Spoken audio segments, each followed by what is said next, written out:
আল্লাহ যখন যা করে বান্দার ভালোর জন্য করে। হয়তো প্রথমের দিকে আমরা সেটা বুঝতে পারি না, কিন্তু সময়ের পরিক্রমায় যখন বাস্তবতা নিয়ে সামনে আসে, দিন শেষে আমরা বলতে বাধ্য হই আসলেই ওই দিন ওই ঘটনাটা হওয়াতে ভালোই হয়েছে। আল্লাহ কখনো বান্দার ক্ষতি চাই না। আল্লাহ যদি ক্ষতি চাইতেন সকালের নামাজ না পড়ার কারণে কান্না করে দিতে পারতেন, যদি আল্লাহ ক্ষতি চাইতেন দুপুরে নামাজ না পড়ার কারণে ল্যাংড়া করে দিতে পারতেন।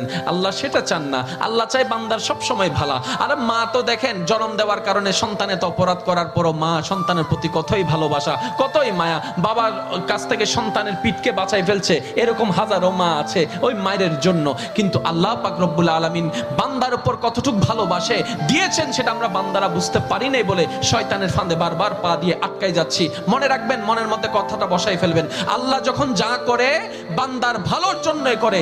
একদিন না একদিন সেই ভালোটা আপনার বিবেকে এবং মনে প্রমাণ হয়ে সামনে চলে আসবে। আমি বুঝাতে চাচ্ছি আমাদের সাথে সবচেয়ে কানেকশন কার বেশি ভালো থাকতে হবে, বান্দা হিসেবে আল্লাহর, উম্মত হিসেবে নবী রাহমাতুল লিল আলামিনের। এখানের ভিতর যে কেউ চাইলে জীবন সাজাই ফেলতে পারবে। আমি বলছি যে কেউ, anybody, you can do it, not impossible.